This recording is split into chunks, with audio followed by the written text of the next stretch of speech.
Chris Wallace. And Jenna Linusars. And today we will be giving the high fives to our top 5 things at Springfield High School or in the district. You're just going into in the it. district. Yes, I'm very hyped for today. So watch out for No me. lead time. We're in it. We're doing it. It's Cat Chat, by the way. How you guys doing? Hope you're doing well. Hope you're having a good month. All right. Here's the high five. All right. Let's get to it. Off to the races. Okay, am I going first or? Shoot, I guess so. Okay, so our You're leading first. this charge. Go ahead. Okay, so our first high five. What is the high five, Zoe? It goes What are out. we doing? It goes out to the SHS Theater because they took a trip to the Schuster Center today to learn about the backstage production of their musical coming up, Peter Pan. Peter Pan. Yes, I know. Is that like Never Never Land? Yeah. Peter Pan, where they would eat, Yes. take food? Yes. So I can drink for Oh. Peter Pan? Mm-hmm. Yes, you can. There's nothing in here, It's your imagination. but there is. But And there it's is. very tasty. Ooh, and their SHS Theater has their production coming up in yes, April. the Addams Family. Come and see it. It's gonna be so good. All of the Addams productions. Family. Da-da-da-da.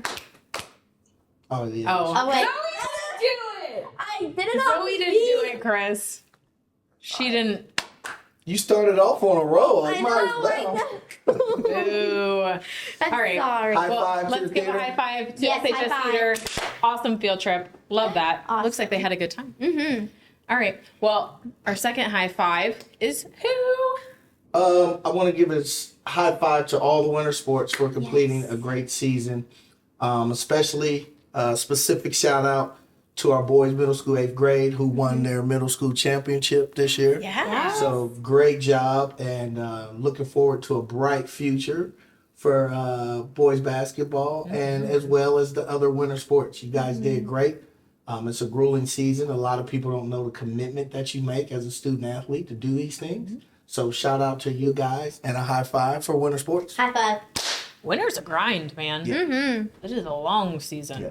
And it's cold, so you gotta put clothes on to go in and do some, then take clothes off to work out, and put them back on. And sickness and all of that. It's a grind. It is. Yeah. All right. Well, my high five goes out to Roosevelt middle school students who made the commitment to unplug from technology for a day.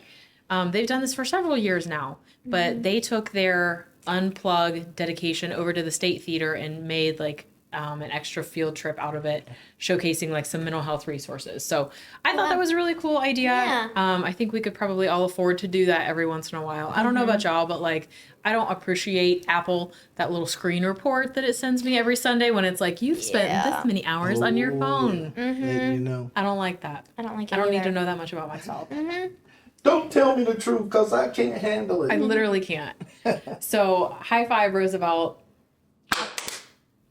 Okay, our next high five goes out to our Bats group because they visited the Ohio State House and they were talking about all of the upcoming projects they were doing, what they've accomplished, and just all of the amazing things that they've done for the city school district. I think that group is amazing and they're going to do great things for Springfield. So, Yes, Bats getting it done. yes, high five Bats. Ooh, That was a good that one one. kind of hurt. Hey, we're getting used to it. Here we go. All right. Our last high five goes out to Snow Hill. Yes. For their guest speaker who brought ag to the classroom with a special guest from a little baby pig. Oh, was that your best snort? Oh, yes, he got his nose. Oh, Oink, oink. from the Ohio Farm Bureau. They were showing the importance of agriculture. That is awesome. I have seen them do this before, and I forgot how cute it is. And I'm sure those kids love that baby pig. I would be would've so loved it. distracted. Yeah. I I'd look think at in the pig. Bahamas you can like swim with baby pigs. Yes, Yeah. there's like a pig. Did you know there's also a raccoon island? Really? I don't think I want to go there. Yeah. I'm cool. Sorry, that was That's really great. random. That's pretty. All right, let's get back on track. Yes. High That's five. around. High five. Oh, yeah, high five. I got a 6-man shout out like I did last month. Oh, Okay. Another 6-man shout out. okay. This goes to one of our local community banks, Ridgewood Bank, for teaming up with My Brother's Keeper and opened up 14 bank accounts for our high school students at Oh, that's Springfield High. amazing. They completed a 8-module course with Embark, and a shout out, especially in this 6-man shout out to Miss Sheila Rice. This is really like seventh man, but Yeah, you know, it's all together. It's all together. This is a whole 6-man thing here. Ridgewood Bank and Sheila Rice are the 6-man shout out. Yes. Miss Sheila Rice doubled down on Ridgewood Bank giving $25 to each student to open up their account. She actually gave them $50 to open their account and gave them $20 for lunch. So they made sure they put the 50 all in. So shout out to Miss Sheila Rice and Yes. Ridgewood Bank for the 6-man shout out. Yeah. we need a new graphic. Chris's 6-man shout out. That's right. I like And it. they don't know who I'm gonna shout out. I just busted out. Yeah, it's a surprise every Yes, week. always. We literally have no idea. Yeah. Never. I like it. Well, Yeah. thank you, Richwood Bank, and thank you, Sheila Rice. Absolutely. What an awesome Yes. experience for them. Mm-hmm. I don't remember how old I was when I opened my first bank account, but do you have a bank account, Zoe? Yeah, I opened it last year. I was 16. Opened it last year. I opened it last year with my mom. It's never too Good. late. It's not Never a lost too late. art. That's right. Good, Never good, too good. late. Never too late. All right. Well, that's all of our high fives plus Chris's 6-man shout out. Mm-hmm. All right. All of those need to go in an email if you Yes. would like the cat swag pack. That's right. It's not gone away, people. All right. Who do we have on the show today? I have the community connection. Okay. Sheehan Brothers. Miss Jeannie Siri from Sheehan. Yeah. And Brad Boyer from National Trails Park and Recreation Department. They're going to be up talking, and can't wait to talk to them. I'm very familiar with the two, and can't wait to see what they got in store for information for our community. Yes. Awesome. I am having Makenzie Morgan on, and she will be talking to us about her transition to Clark State, to Ohio State, and then transferring back to Clark State, and just kind of telling us about her college experience and the value of really getting that connection with a smaller group of students and a smaller connection of staff. So, yes. Well, I wish I would have brought some Rubik's Cubes for us to play with. Oh, Because yeah. I have the Rubik's Cube Club from Perrin Woods today. I should have tested our skills, see how good we are. I don't think that we're going to be that good. You're talking about the Yeah. Rubik's Cube with all the colors? Oh, yeah. Yeah, I used to peel the cut. I did that too. That's it. And I still couldn't get it right because I messed it up. So I bite my fingernails, so I really couldn't do it as a young kid. So I can't wait to see what they have in store. Maybe I'll Well, get some lessons. They've brought their cubes, they brought their timer, and they're ready to go. So Let's Yes. get to it. I'm sure that they will amaze us all. Yes. All right. All right, well, here we go. Let's get into it. Show starts now. Hut boy.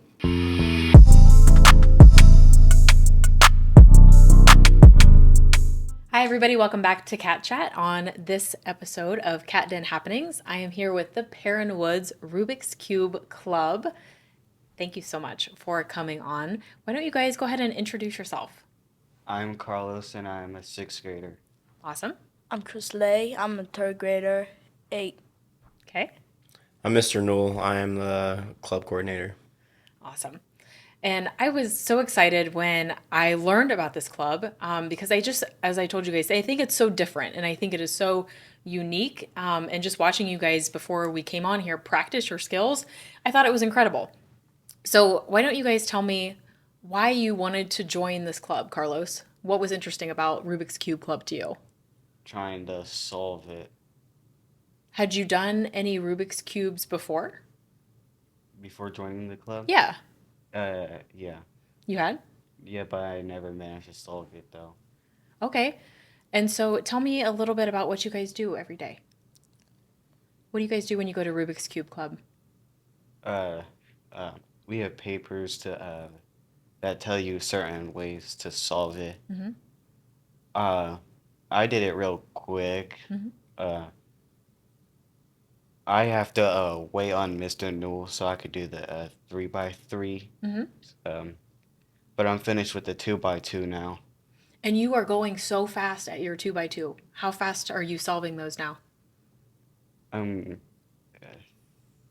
30 seconds between 15. You are moving so fast. Chrisley, why did you want to join Rubik's Cube Club? Because one time, my dad bought a 3x3 Rubik's Cube, and then I was so confused how to solve it, and then I didn't want to mix up my cube, and then one day I decided to mix up my cube, and I say, oh no, I didn't know how to solve it, and then while I was watching TV, I saw there was an app to show you how to solve it, and then the app said, I said the app or my Rubik's Cube form, and then it just showed me moves, and then I did it, and then I cried. I yelled yay in the house, and then after that, my mom was surprised, and after that, my mom said, "How did you solve it?" I said, "By app." Okay, that's not solving it. You need to learn how to solve it. And then after that, I got to the Rubik's Cube Club because I have to know how to solve it. Now, tell me how much you practice at home, Chrisley. I practice a lot, so my mom get my Rubik's Cube. And how fast can you solve your 3x3? Under 1 minute. Under 1 minute. That's so fast. Do you want to tell me about your competition that's coming up? I'm going to be a little nervous and happy because my mom will be there, and my mom is surprised because I'm in the Rubik's Cube competition. So, Mr. Newell, we know you as an author, and I was familiar with that side of you. I did not know you as a speed Rubik's Cube solver. So can you share a little bit about that part of your life with us? Yeah, absolutely. So I got into this back in 2019, October of 2019. I was a third grade teacher in the Dayton Public Schools at the time, and I was just looking for something fresh, just to explore with the kids, because at the time I was a after-school STEM program coordinator. And I just came across Rubik's Cubes on my newsfeed. I'm like, you know what? That would be really interesting to do. So I went to Walmart and I bought my first 2x2 and 3x3. And I taught myself how to do the 2x2 in a day, but it took me about 3 minutes. And then the next day I taught myself how to do the 3x3. That took me about 5 minutes on average. And after that, I just became obsessed with it. Like, I just constantly wanted to get better and better. And then there's actually a documentary on Netflix called The Speed Cubers, and after that I saw some of the best cubers in the world, and after that I was like, I wanna be fast. And so it took me about a year and a half to get my time under a minute. And Chrisley, he's been doing it not even a year, and he's under a minute, so it's really impressive. Everybody's speed cubing journey. I started competing in 2023, so I'll also be competing in this competition with Chrisley. Nice. So excited to share my joy and excitement with other people. So, tell me specifically about the club at Perrin Woods, how many kids are involved, and, how do you go about teaching this to elementary kids? So it's a really difficult task because not everybody knows how to solve the Rubik's Cube. So it's essentially I'm by myself until I teach other students how to solve it, and then they become my assistant teachers. But we have a lot of kids interested in the beginning. We had about 50 applicants. You had to have good grades, no office referrals, and even after that we had 50 applicants. So we started the club with about 40 kids, and not everybody, the club's not for everybody. Some kids get frustrated and they drop out, but then you're left with about 25, 30 kids who are really dedicated to solving this puzzle. And this is my 4th year doing it, and every year there's always about 10 to 12 students who just really take off with it, and we become competitive with it. And Carlos and Chrisley, they are the school's top 2 solvers. Awesome. That's so great. What is both of your favorite things about the club? Carlos, what's your favorite thing about Rubik's Cube Club? It's just basically about trying to solve it. It's just fun trying to solve stuff. The way they solve it is just fun. Trying something different, right? Chrisley, what's your favorite part about it? Solving a lot of cubes. Are you guys both trying to go up to the next level cube? Is that something you both want to try to do? Yeah. Try to be faster at it. I'm trying to beat my record, 37 seconds. 37 seconds. Yes. And the most impressive thing is that they're still using the beginner methods, and they're fast. So once they start learning how to do some of the advanced stuff, I mean, they're going to be competing with me, and they're going to catch up with other people. Yeah, I know all the others method except the PAL. So, I mean, I think that's what's surprising to a lot of people is people look at a Rubik's Cube and they think that there's not a method or there's not something that you can be fast at, right? And so I think that really surprises a lot of people. And so to hear you, I guess really impart that wisdom on the kids and get them excited about solving, that's really exciting to me. And just see them get faster and do their thing. That's cool. Yeah. And I'm sorry, how many kids did you say? You about 40? Yeah, 40 on our roster, yes. But That's it's about awesome. 20 to 25 now that are consistently going every week. That's fantastic. Do you guys want to show off your skills to Yes. everybody on Cat Yes. Chat? Does that sound like Yes. something you want to do? Okay. Well, everyone, they have brought their puzzles with them today because they wanted to show you guys what they have been working on. So we're going to let them do their thing here. You ready?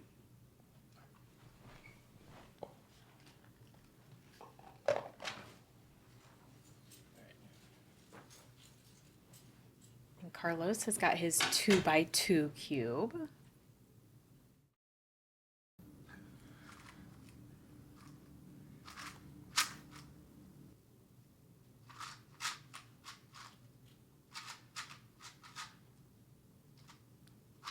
They just move. They move so fast. Press. Nice job, Carlos.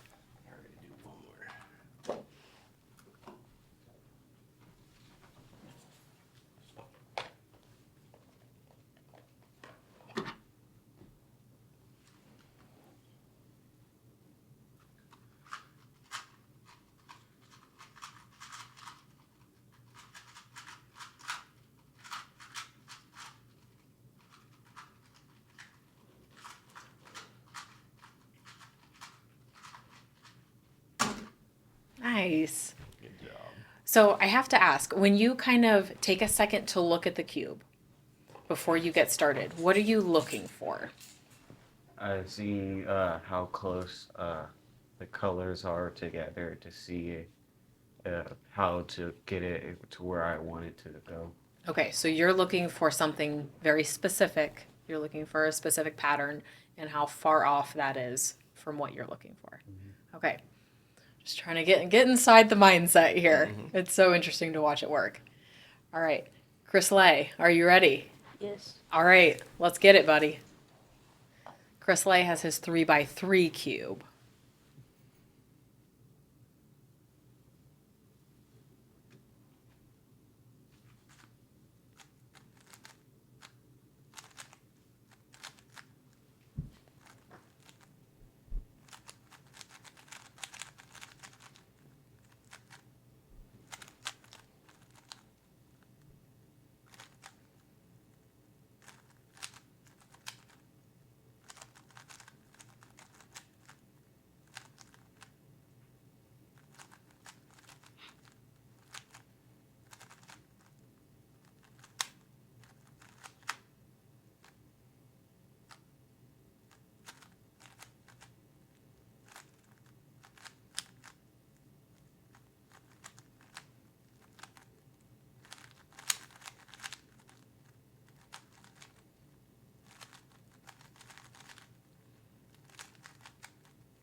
Nice job, kid.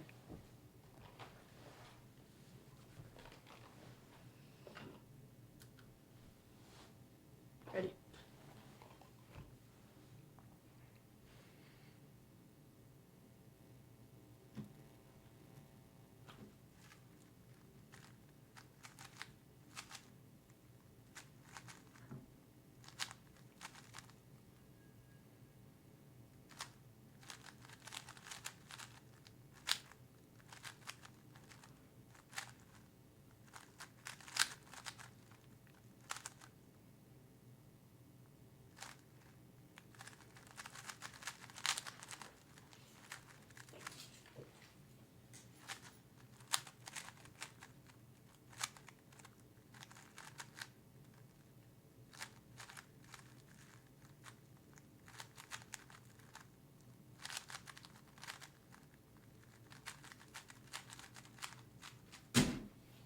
Nice. I could watch both of you for hours on end. Just watching your mind and coordination with your fingers and just figuring that out. Mr. Newell, I have to ask you, like, from an educator standpoint, what do you feel like is the long-term connection for them, doing this type of activity and really applying those problem-solving skills? I mean, first and foremost, especially for younger kids, we're talking about fine motor skills, and it also goes along with the geometry skills, understanding different shapes. There's not just cubes, but there's like pyramids. Chris Lay's working on the pyramid now, so just understanding attributes of shapes. And then that transitions into pattern recognition and learning algorithms. That's a loaded word for people who aren't in the cubing world, but just certain patterns trigger your brain to execute algorithms without thinking about it. And that's why you're seeing them move really fast. It's not that they're thinking that fast, their brain's just automatic. That way they're already thinking ahead to where their next moves for after executing the algorithm. So and that's where a lot of the fun part comes in. It's just the constant unknown. Every scramble is different. And actually, fun fact, I believe there are over 43 quintillion different scrambles on this thing. So every scramble is different. And that's the fun in it. It's just you never know what solutions are going to come up, and that's just part of the fun. So where do you see, this club taking off in the future? Where do you see it going? I would like to have it led by students, and this was the first year. This is my first full year in the district, so I had an opportunity to get it off the ground, and just having more student solvers like Chris Lay and Carlos just take the initiative and teach different steps because they're all experts at something. And that's the beauty of it. I have them walk around because I am one person, but they're able to help me with different sections of the class. So like Carlos will help with phase 1. I see 5 students are struggling with phase 3. Chris Lay will support students with phase 3, and then I'll support students with solving the rest of the cube. You guys like helping the other kids? Yes. Yeah. That's awesome. Well, I really appreciate you guys taking a few minutes out of your day to display your awesome skills. And Chris Lay, I wish you the best of luck in your competition, okay? Yes, I'm trying to break the world record. You're trying to break the world record? I hope you do, man. You guys Yeah, are right both... now it's getting more harder because there's just a new world record. Well, and that's okay. And one day it might be you. I hope it is. And then we can say, you know what? Chris Lay was on Cat Chat, and we got to see him when he was on 3x3. I hope we do. But for now, thank you all for coming on Cat Chat. We really appreciate it. Thanks for having us. And we'll be right back in just a few minutes.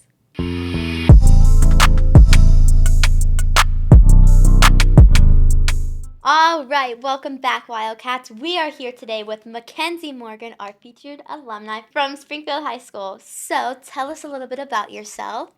A little bit about my experience from Springfield High. I actually have been in the Springfield district from the time I was in kindergarten all the way through high school. So I went to Kenwood Elementary, then I went to Roosevelt Middle School, and then I graduated from Springfield High in 2020. I did CCP when I was in high school. I was in National Honor Society. I was a cheerleader when I was in high school. So very, very involved. Did you find CCP really helpful when it came to the college process?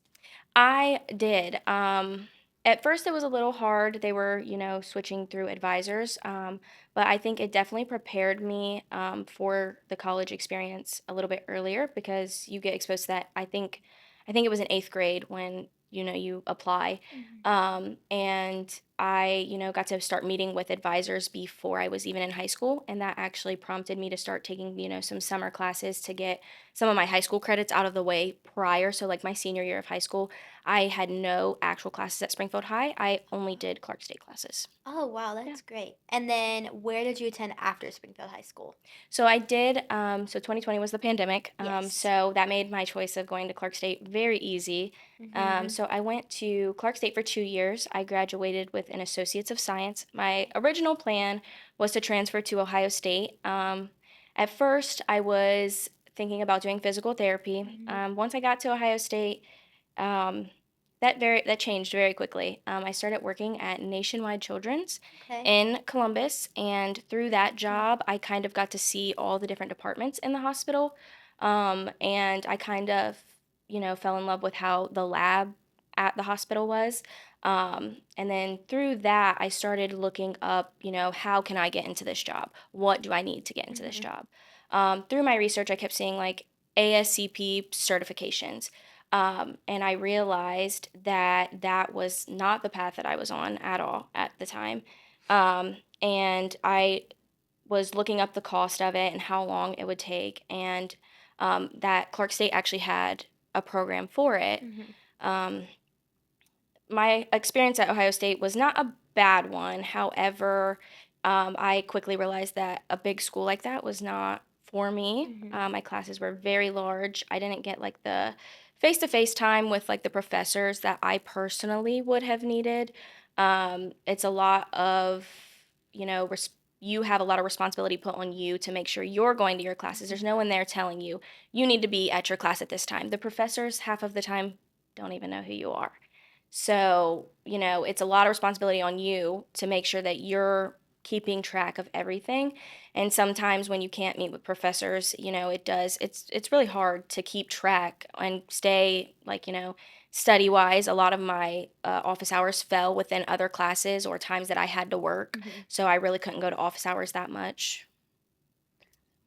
So you would say you're overall happy with transferring from Ohio State back to Clark State? Yes, I Okay. would say so. For me personally, my program, the max amount of students that are allowed per year is 24. Oh, wow, okay. That slowly, dwindles down over Mhm. semesters depending on personal things that happen outside of school, not passing classes, getting put Mhm. back a little bit. So right now, I think my class is about 12. Mhm. So I have personal relationships with every single one of my classmates. We talk outside of school, Mhm. and right now we are in our clinical rotations, which is very helpful to have those personal relationships because, when I'm having a bad day at clinicals or I have a good day at clinicals, I have people to share that experience with and also hear their experiences, and maybe that can help me better be prepared for, what's to come. Mhm. I think having those close relationships in those smaller class settings is really important. I think it's also important, especially for maybe like figuring out your future. Like you said, how you started at Clark State and then you transferred to OSU, and then you were like, oh, okay, well, this school is too big. I'm going to transfer back to Clark State. And that's honestly makes me as a senior feel a lot better too. Mhm. I feel like it makes a lot of other seniors feel better as well because I feel like there's a lot of stress to go to this, like you said, like a 4 year college and to do this and to do that. But Clark State, like it's still an amazing college and it still Mhm. has amazing programs. And I was wondering if you could tell me a little bit about that and like your process of wanting to go back to Clark State or like some of the opportunities that stood out more at Clark State than they did at Ohio State. So at Ohio State, like I was mentioning, my classes were very large, and Mhm. they do have the same program. It's a 4 year program. So right now, I'm gonna get an MLT. Mhm. At Ohio State, it would be the step up, an MLS. But I think what they a major decision was cost wise. I did Yes. have a scholarship to Ohio State that paid completely for my tuition. Mhm. However, my living expenses were completely on me, Mhm. and it can get very expensive very quickly. And not everybody has, parents or grandparents or anybody that can help them. And that can be very stressful during school. I know a lot of people who do it. However, that's another burden added onto you when you're already stressed out about your classes. Mhm. And I think, too, when I was in high school, there was a lot of other people going to 4 years, and there was a little bit of not embarrassment, but Mhm. you don't want other people to think poorly of you for going Yeah. to a 2 year college.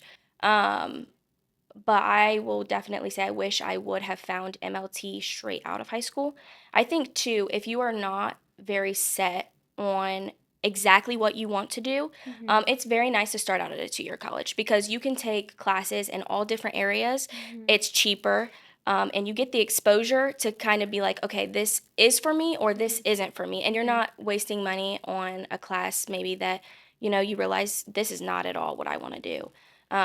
So it definitely takes that cost down, and like I said, the stress a little bit of being in those Mhm. large classes. And there's a lot of stress being in those large classes. Like when I would take exams, Mhm. you're taking an exam with 500 people. People start to finish before you, Mhm. and you're like stressing out now because maybe I'm not as smart as they are. Mhm. And you go to school, like, so for me, I graduated in the top 10 of my class. Mhm. High school was very easy for me. I didn't necessarily have to put as much effort in as when I went to college. So when I went to college, everybody was the top of their class. Everybody did all these extra things. So now it's not only a small group of people that you're, not necessarily competing against, but also, doing the same classes as, and that can be a little intimidating because there's a lot of intelligent people around you, and it can be very, heartbreaking when you maybe aren't performing as well as you did in high school. And like I said, when I was taking my classes, I wasn't performing as well as I would have liked. And when I came to Clark State, I got that extra face-to-face time with my professors to get the help that I needed or the understanding of the subjects that I needed. Yeah, I think that's great. Even when I transitioned from middle school to high school, I thought that was a big transition. And now that I'm like looking at it, getting ready to graduate, I'm realizing, well, okay, like my class is 400 people and I'm getting ready to go to college with a class that's thousands of people. And personally for me, I think one of the biggest things that I value the most is when taking those CCP classes and having those smaller classes, you really do connect with the students and the teachers. And I feel like it makes your learning experience a whole lot better. And I also feel like it almost makes my mental health better because I'm getting to know this person not only as a teacher, but like on a personal level. So I feel more comfortable talking to them about academics and everything. I would also definitely say that if a four-year college is for you and that is what people decide to do, I would definitely say that, so I'm not as social as other people, but I would definitely say if you go to a four-year college, like I said, a lot of the responsibility is on you to make yourself involved.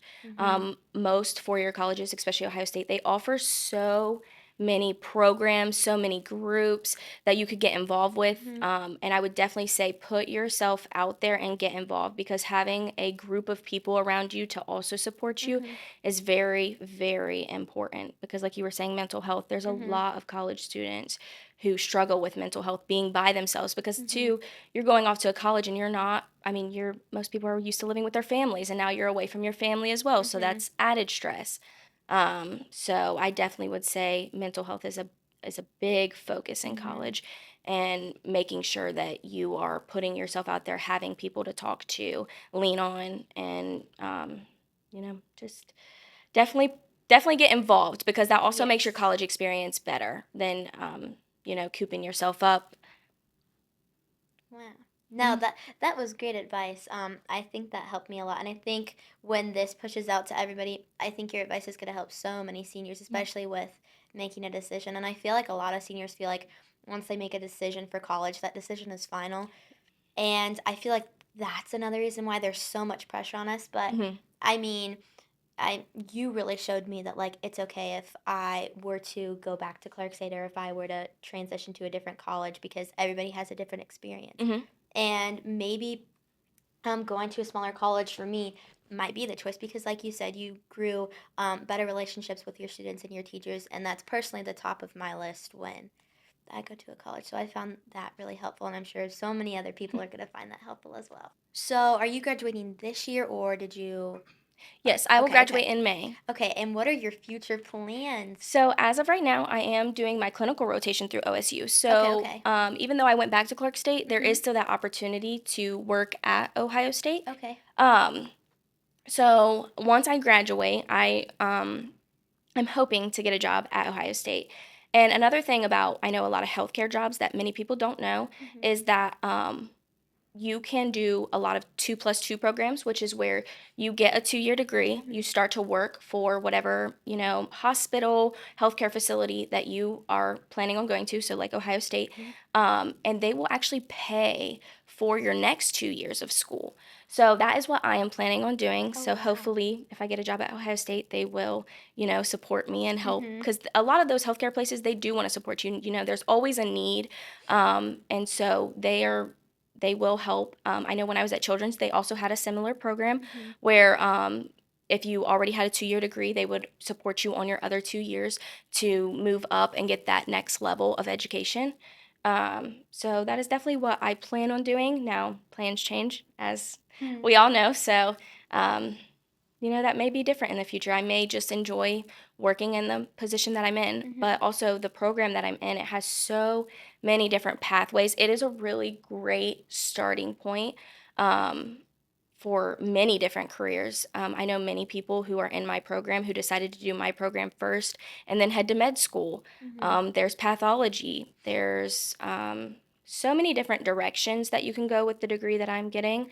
And I think a lot of people don't really know about the degree that I have. I personally didn't. I've never heard of it before working in a healthcare facility. So, I mean, you hear of doctors, you hear of nurses, and not that those aren't great programs to be in. However, that's not for everybody. Yeah. Face-to-face care with patients or people isn't for everybody. So to be able to help patients in the field that I'm in without directly interacting with patients was definitely a selling point for me. Okay. Because I would love to help people, Right. but sometimes, like I said before, I'm not as social. So it's nice to be able to help people in a way that maybe they don't necessarily see, but you are making that impact on Yes. people.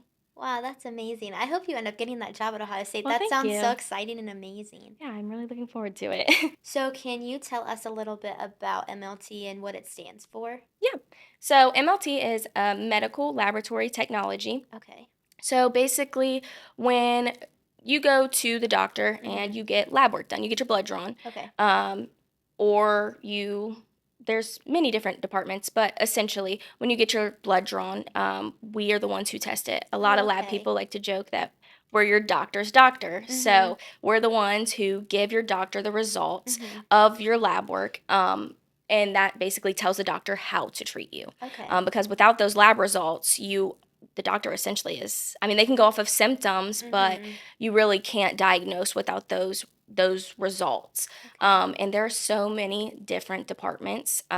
So there's blood bank, so you can work with like transfusion services, so getting Okay. blood transfusions.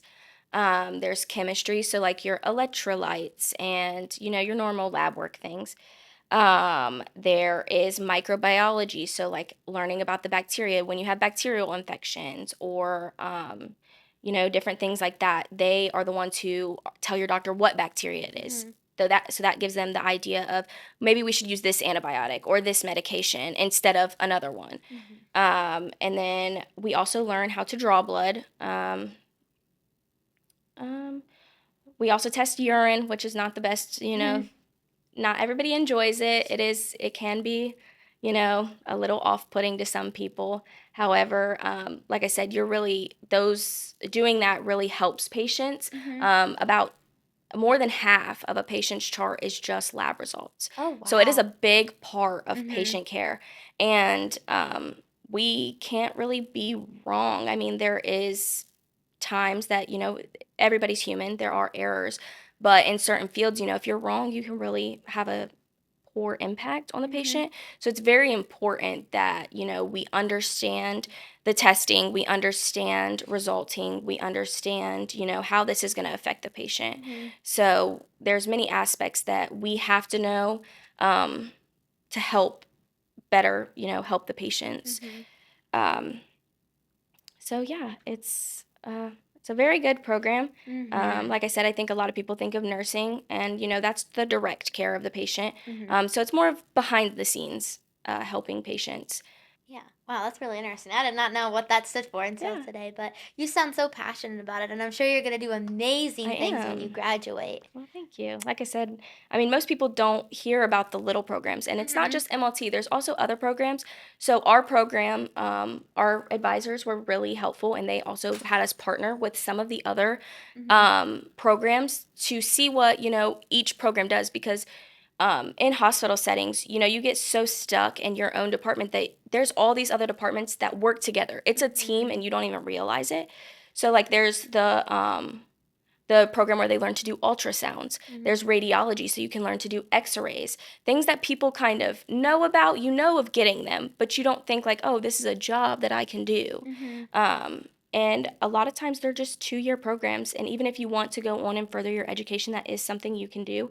But I definitely think getting the 2-year program, getting into a job, and then furthering your education is very helpful because you also get that hands-on experience before furthering your education. So Right. it gives you a little bit of kind of an advantage, I would say. over people who just go from a 4-year degree. Mm-hmm. So yeah, it's very helpful to start out and also be able to, get that in-person experience. Right. Well, thank you. Yeah. Thank you for all of the advice and everything. Wildcats, we will be right back. Stay tuned.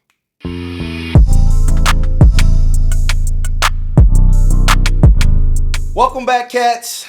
I'm your host, Chris Wallace, and this is our Community Connection segment.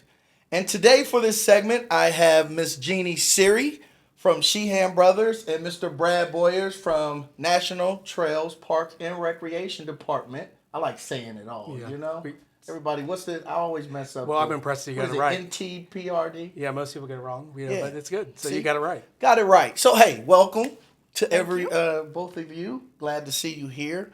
Let me start off with you, Jeannie. Why don't you talk about what roles you play with Sheehan Brothers? All right. So I am the HR director for Sheehan Brothers Vending here in Springfield. I've been there about 3 years. Sheehan Brothers, though, has been around since 1956. 1956. So, and just cute little info, we started selling gumballs in 1956, and that's how the business started. So That's why I always wanted to get to the bottom of my mom's purse and get those change. Was it Get at the Hills? pennies. Did you have gum machine all balls? over the place, from what I understand. Started out in a garage. So. That's awesome. That's awesome. Brad, tell us about what you do at Parks and Recreation. So I'm the Department. deputy director at National Trail, help oversee operations for the park district, making sure that the parks are clean and safe for your enjoyment. And then also we do, recreation programming for adults, youth, and families. So I help oversee all those two to make sure that we're promoting it to the community and also have things that people want to do and are able to experience stuff all over Clark County. And that is awesome. So what we have here is the originator of the gumballs. Well, we sold gumballs. We didn't So make them. first ones to sell them. Here. Right. And we have the Parks and Rec. How do you guys merge together? And let's talk about what kind of things you do with the district and the community as a joint group here. Well, I guess I'll start. So the biggest thing is the Business Advisory Council that we have that partnership with Springfield schools, and that's one of our favorite things, I could say. We come in, we do resumes with the schools. We also do interviewing skills, and so we're very connected with what's happening on a daily. But the Business Advisory Council is kind of taking things to the next level right now. So we're just trying to get more involved. We want to make sure that we're always supporting, our community, the schools, the students, everybody. We have a lot of business relations with multiple people in the community, but it's important to be proactive in trying to get the youth ready because they are the future generation of the workforce. Absolutely. And it benefits, of course, the students, but it also benefits the businesses that are part of it, which is super important because, that's your pipeline for your future. So I think that's one of the best things that we could do is all businesses, just to support what's going on in the district and make sure that we're proactive in trying to make sure that these students have every opportunity that they can right here in our own community. Yeah. You spoke about interview process and teaching kids how to interview. There's so many questions I would have for that, but one thing I want to ask is the eye contact. Is that something that has deteriorated as Yes. you take interviews, even from adults, because of computer and phones and text messages? Absolutely. It's kind of funny that you mentioned that because yesterday we had an interview and this young man, he's an adult, he's been out for a couple years, in the workforce. He could not make eye contact. And I have a son with a disability, so to me it's normal. I identify this and I react very well, with this, and talked to the special needs class actually at Springfield High not too long ago. But you are seeing less and less eye contact. For me, the goal is just to make them comfortable so that they know it's okay in the interview. And if you're not looking at me, I'm okay with it. Some aren't, but definitely the social skills have deteriorated, especially with more just online schooling, being separated, for the time that they were. So it's definitely made an impact. Well, you hear that, kids. Eye contact, all right? That's a little tidbit that you got here on Cat Chat today. Brad. Well, there's been a lot of changes in the park system at least in the past 10 years that I've been here. While we still have a lot of work to do, there's been a lot of improvements, updates to the parks, new programs added. But the majority of that has nothing to do with us. It has to do with the collaborations, the partnerships that we have across the community. So one of those strong partnerships is with the city schools, but it's also with county schools and other groups like Project Jericho or My Brother's Keeper. Yep, My Brother's Keeper, the Springfield Arts Council. Yeah. So we look good a lot because of other people, and so those relationships are key to our success, and that's why we are sure to always make sure we give credit to other people because it's not us that's doing a lot of the work. But when it comes to relationships too, one of the strongest things are a lot of first jobs of individuals, especially those that are younger and in high school, are starting out with us, whether they're referees or work at the Splash Zone as in customer service or as a lifeguard. We're one of the first career stepping points for a lot of these students. So it's a huge way for us to do outreach and connect with people and make sure we're appealing to people from all over and getting a diverse workforce. And even adults. You start off adults. I remember moving back here when my father got sick. I came back abruptly and had nothing lined up for me to do, and I was on the B squad. With the cleaning the stadiums offices and stuff. Yeah, so I'm humble. I wasn't just born in this seat. I needed some help, and Parks and Rec was right there to get me going. Talk about, I don't think people understand for Parks and Rec the passion you guys actually have when you are all sitting at your desk, not just running programs. Yeah. But when you guys are sitting at your desk, I've witnessed it. How good is it to be around people that actually have passion for their job? Well, that's the best part about the place that I work is that the majority of the people in the department were small but mighty. There's less than 25 staff members that are there that are operating 2,000 acres and all of the programs and facilities that people see, whether it is Splash Zone, something small like the spray ground at Snyder Park.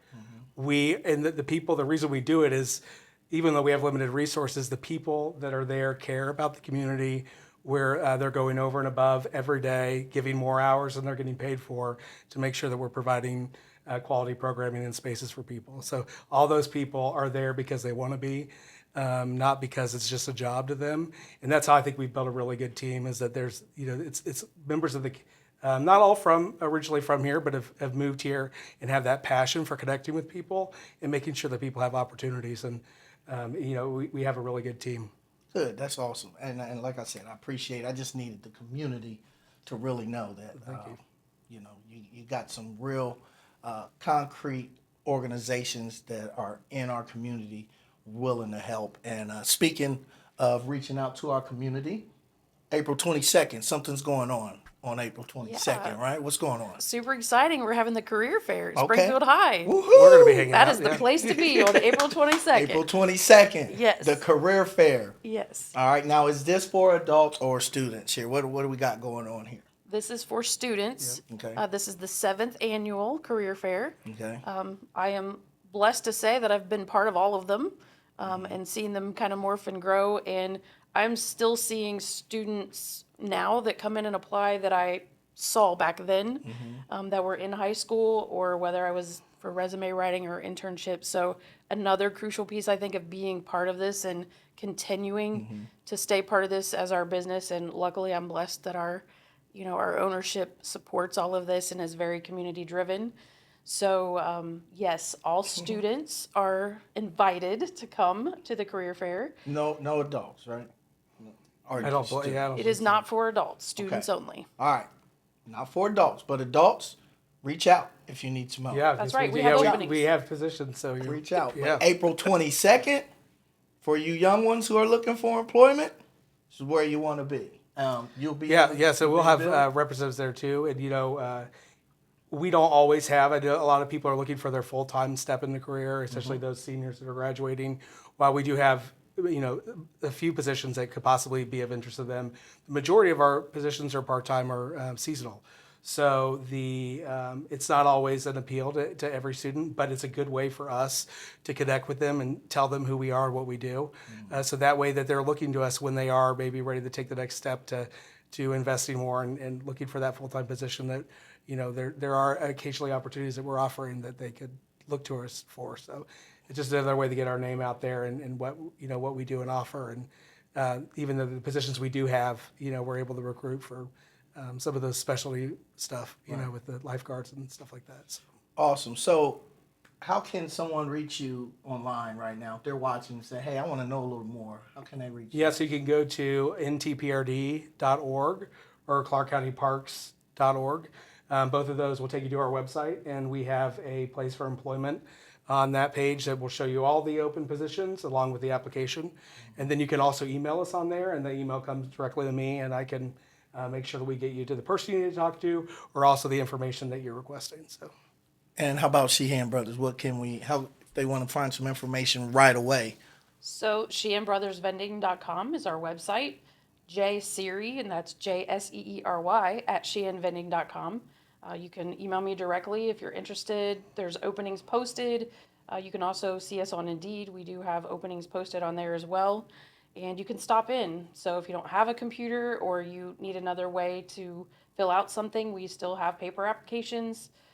Usually if I'm on site and someone knows that, every once in a while you'll have an opportunity just to stop in and I can interview you while you're there. So remember that you can start part-time over there and then you can move into full-time employment with us. Yeah, and so we do the same thing. So if you don't have access to computers, we're over on Mitchell Boulevard. Stop into the Parks Department.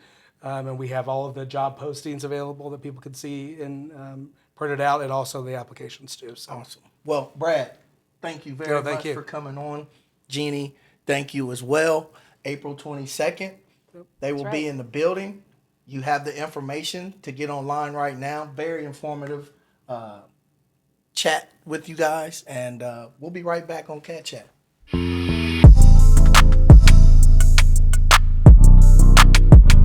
Welcome back, cats, to Cat Chat, and oh my, what a show. Very informational. I think I have a couple pointers on how to get the Rubik's Cube going. I feel like if I just move my hands fast enough, like maybe I'll just get it. Yeah. You know? Great interview, though. I feel so silly. I don't know. I just feel silly that I can't do it. But I did say that I need to go by the club and maybe I could just learn a couple things. Yeah. Because if I watch 40 of them all in a row doing it, you got to pick up something, right? Right. Whatever. I'll pick it up. I'll learn something. Cool. But best of luck to them in their competition.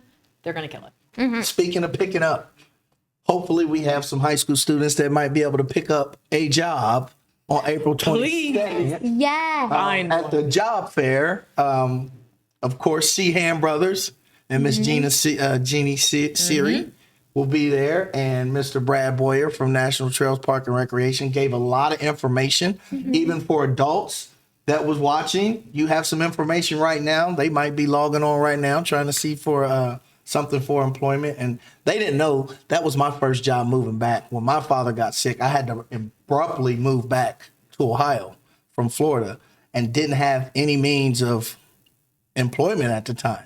And they picked me right up. I was on the B shift and I was cleaning offices and, you know, from the ground up, and went to a camp director there and moved on to here with the district. So it was kind of a wholesome interview and kind of brought me back to where I started when I got back here, and a lot of information. So excited to see the kids turn up April 22nd at the job fair. Oh, yeah. I worked at NTPRD at the ice skating rink. Okay. When I was Zoe's age. Oh, wow. And that was like one of the best jobs I ever had. Really? Oh, yeah. All those people coming in there. It was like when the ice skating rink first opened, and it was like Friday night skating. Yeah, it was an awesome job to have. Yeah. I loved it. So how'd yours go? Mine went amazing. She gave me, and I'm pretty sure all of the other seniors that are getting ready to graduate, such great information about how it's okay to go to Clark State and how they still have so many opportunities, and how to not be stressed out if you don't have a plan, and that it's okay to change your mind and that you shouldn't be stressed out about it. So I loved interviewing Makenzie, and I thought she provided so much information for students at Springfield High School. It's a marathon, not a sprint. Yes, it's a marathon, not a sprint. Remember right. that. Yeah. And it's okay to stumble. Yes. right. Get back up. Mm-hmm. Left foot, right foot. Yes. Yeah. Yeah, I really like that perspective from her. Yeah, me Like too. it's not all smooth sailing all the time, is it, Chris? Yeah. Not at all. You got to keep it rolling. Mm-hmm. Oh, I liked it. Yeah.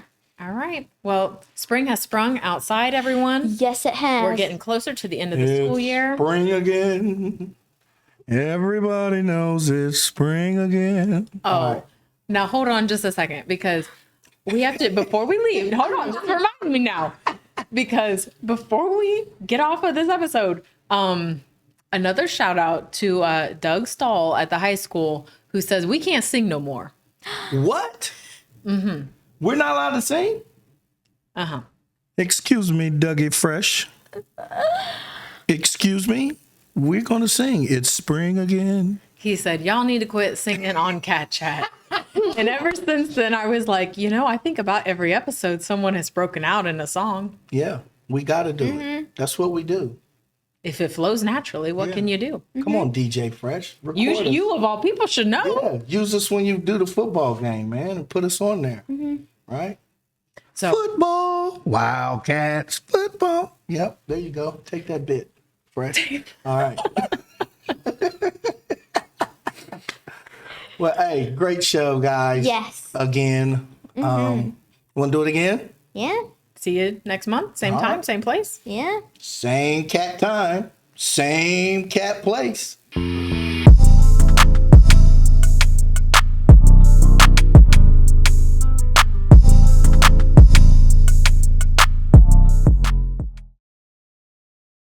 You have to close it out with na na na na na na na cat chat.